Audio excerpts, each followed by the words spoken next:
It is the first night of the Democratic National Convention. Delegates and lawmakers from across the nation, including North Texas, are in Chicago for the multi-day event. And it'll culminate on Thursday night when Vice President Kamala Harris and Governor Tim Walz accept their party's nomination. Senior political reporter Jason Whiteley live inside the convention center with the latest tonight. Jason, Texans will be on the main stage. Yeah, Cynthia and Chris, several Texans will reportedly be on the main stage tonight. They are scheduled for that at least. The Texas delegation actually sitting just below our camera platform here in the back of the arena where they will be watching the festivities all week here. Dallas Congresswoman Jasmine Crockett will be on stage in the 8 o'clock hour. Harris County Judge Lena Hidalgo is also going to be up. And you'll also hear from Josh and Amanda Zurowski.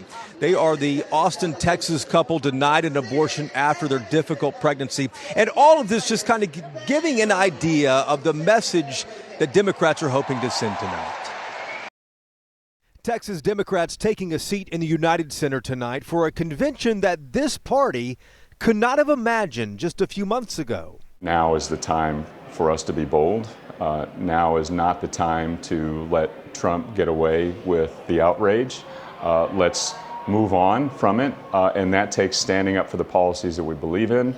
Texas Democrats gathered as a group today for the first time at the Democratic National Convention, hearing from a number of national leaders, including Kentucky Governor Andy Beshear, trying to maintain his party's momentum. I believe we can sustain a level of this energy. I see that. I think that's why she's pulling ahead in the polls, and it's just such a contrast. You know, Donald Trump wants to take us back. He wants to settle his grievances. He wants to further the us versus the them, turn everything into a culture war. Kamala Harris wants to move us forward. Some on the left, though, might not agree with that. Outside the convention, protests are growing.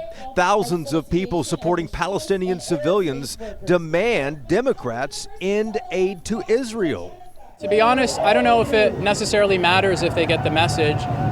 It's just a case of, do we have enough people in our movement to force them to do what we want? We did see a smaller group of Christians counter-protesting, showing support for Israel. But perhaps the single issue that is resonating for Democrats is access to abortion. There are a number of barriers for people in Texas. Republicans have also passed incredible barriers to voting for people in Texas. And so, but what we are seeing is an incredible groundswell and incredible energy on the part of voters around this issue.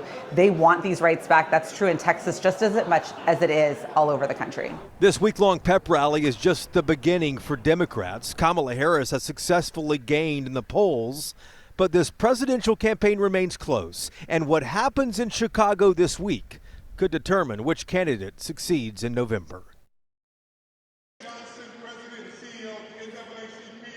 And one interesting typo in the schedule that was released tonight, it says that a man named Austin Davis is the Lieutenant Governor of Texas, and he will be speaking tonight. Of course, I looked to find out who Austin Davis is Lieutenant Governor of. It's of Pennsylvania tonight, not Texas. Republican Lieutenant Governor of Texas, Dan Patrick, told me tonight that he is not in Chicago. He will not be taking part in these festivities.